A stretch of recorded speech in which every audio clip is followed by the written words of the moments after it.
بسم اللہ الرحمن الرحیم۔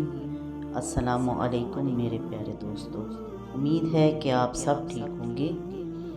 آج کا جو میں آپ کو ایک قیمتی وظیفہ بتانے جا رہی ہوں، اس وظیفے کی اتنی برکت اور فضیلت ہے کہ انشاءاللہ جو بھی مانگو گے، جو بھی چاہو گے وہ ملے گا۔ زندگی کا ہر مسئلہ حل ہو جائے گا۔ اگر آپ پریشان ہیں تو آپ کی پریشانی ختم ہو جائے گی، اگر بیمار ہیں تو بیماری ختم ہو جائے گی، اگر آپ کے رزق میں مسئلہ ہے، رزق میں کمی ہے تو یہ اس کی برکت کے لیے بھی بہت اچھا وظیفہ ہے۔ گھر میں لڑائی جھگڑا، ناچاکی، پریشانی، تنگ دستی، جو بھی مسئلہ ہو وہ سب ختم ہو جائے گا۔ اگر باہر کوئی ٹینشن پریشانی ہے، اگر کہیں آپ جاب کرتے ہیں تو اس میں کوئی مسئلہ ہے، اس میں کوئی پریشانی ہے تو وہ بھی حل ہو جائے گا۔ یہ ایک ایسا بابرکت عمل ہے جس کے کرنے سے ہر پریشانی، ہر لڑائی جھگڑا، رزق کی کمی، جو بھی کوئی مسئلہ ہوگا وہ انشاءاللہ آپ کا ختم ہو جائے گا۔ تو اگر آپ کوئی کام کر رہے ہوں یا کوئی کاروبار کر رہے ہوں اور اس میں اچھے طریقے سے آپ کا وہ نہیں چل رہا یا صحیح منافع نہیں دے رہا تو اس عمل کے کرنے سے یہ سب مسئلے حل ہو جائیں گے۔ میں اگر کوئی بھی عمل آپ کو بتاؤں تو اس کی اجازت کے لیے آپ ہماری ویڈیو کو شیئر کریں اور ہمارے چینل کو سبسکرائب کریں۔ ویڈیو کو آخر تک ضرور دیکھیں تاکہ وظیفے کو اچھی طرح سمجھ سکیں اور اس پر عمل کر سکیں۔ یہ ایک اتنا عظیم اور باعمل طریقے کا ایک وظیفہ ہے کہ جسے خدا نے اپنے نبی پاک صلی اللہ علیہ وآلہ وسلم کے لیے اس کو اتارا۔ اس کی بہت فضیلت ہے اور یہ بہت بابرکت ہے۔ انشاءاللہ آپ کے تمام کام جو بگڑے ہوئے ہیں بن جائیں گے، جو بھی زندگی میں مشکلات ہیں وہ حل ہو جائیں گی۔ آپ نے اس سورت کو کیسے پڑھنا ہے، کس ترتیب سے پڑھنا ہے، اس کا پورا طریقہ میں آپ کو بتاؤں گی۔ جب تک آپ کو طریقہ کار کا صحیح طریقے سے پتہ نہیں ہوگا، اس عمل کے کرنے کا اثر نہیں ہوگا۔ اس لیے میں آپ کو بار بار کہتی ہوں کہ ویڈیو کو سکپ نہ کیا کریں اور چینل کو سبسکرائب ضرور کریں۔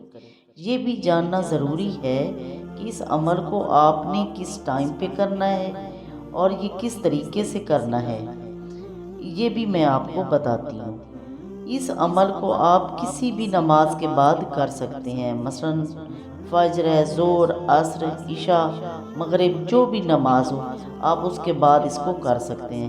حتیٰ کہ اگر آپ نماز شب پڑھتے ہیں، نماز تہجد پڑھتے ہیں تو اس عمل کو آپ اس نماز کے بعد بھی کر سکتے ہیں، اس میں کوئی پابندی نہیں۔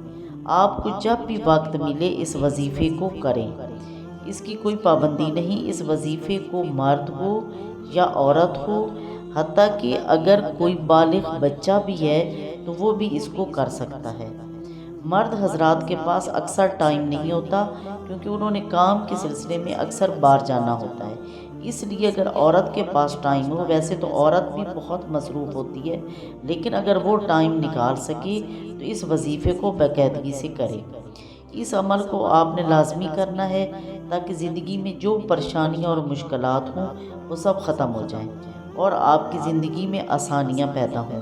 اس عمل کو کرنے سے پہلے آپ کو جو بھی مسئلہ ہو اس کو ذہن میں رکھیں اور اس عمل کو کریں۔ اپنا مسئلہ ذہن میں رکھ کر اس عمل کو کریں تو آپ کے مسائل حل ہو جائیں گے۔ اس وظیفے کی برکت سے اللہ پاک آپ پر اپنی رحمت نازل کرے گا۔ اگر آپ کوئی اور عمل بھی کر رہے ہوں، پہلے سے کوئی وظیفہ کر رہے ہوں تو یہ اس عمل کے ساتھ بھی آپ کر سکتے ہیں، اس میں کوئی پریشانی والی بات نہیں۔ اس عمل کو ہر حالت میں کیا جا سکتا ہے۔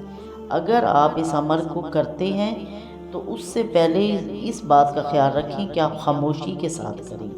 ایسا نہ ہو کہ آپ وظیفہ بھی کر رہے ہوں اور ساتھ ساتھ گفتگو بھی کر رہے ہوں۔ نہ آپ کسی سے کوئی بات کریں اور نہ کوئی آپ سے بات کرے، بالکل خاموشی کے ساتھ اس عمل کو کرنا ہے۔ اگر آپ سچی نیت کے ساتھ کوئی بھی کام کرتے ہیں تو اللہ پاک اس پر خصوصی رحمت نازل فرماتا ہے۔ تو چلو چلتے ہیں ہم اپنے وظیفے کی طرف۔ کہ اس کو کس طریقے سے کرنا ہے۔ اس کو سننے کے لیے آپ نے پوری توجہ کے ساتھ اس کو سمجھنا ہے۔ سب سے پہلے آپ نے اس کو پڑھنا ہے اعوذ باللہ من الشیطان الرجیم۔ اس کو آپ نے ایک دفعہ پڑھ لینا ہے۔ اس کے بعد آپ نے درود ابراہیمی کو اول و آخر 7 بار پڑھنا ہے۔ درود ابراہیمی کو اول و آخر 7 مرتبہ پڑھنا ہے۔ اس کے بعد سورہ نشرہ، جسے ہم علم نشرہ بھی کہتے ہیں، اس کو پڑھنا ہے۔ اس سورت کو آپ نے 33 مرتبہ پڑھنا ہے، اور آپ اپنے ذہن میں اپنے مقصد کو رکھ کر پڑھیں گے تو انشاءاللہ وہ مقصد ضرور پورا ہوگا، آپ کی ہر پریشانی دور ہوگی۔ کوئی بھی عمل اگر آپ یقین کے ساتھ کرتے ہیں تو اس کا ضرور خدا اجر دیتا ہے، اور آپ کی ہر پریشانی اور ہر حاجت پوری ہوتی ہے۔ تو امید ہے کہ آپ کو ہمارا آج کا یہ وظیفہ ضرور پسند آئے گا، اور اگر آپ اس کو زندگی کا معمول بنا لیتے ہیں تو یقین کریں کہ آپ کی ہر پریشانی ختم ہو سکتی ہے۔ لہٰذا آپ اس کو یقین کے ساتھ کریں، اور ہمیں اپنی دعاؤں میں یاد رکھیں، اپنا خیال رکھیں، اور اگر یہ ویڈیو پسند ہے تو ہمارے چینل کو سبسکرائب کریں، لائک کریں اور اس کو شیئر کریں۔ اللہ حافظ۔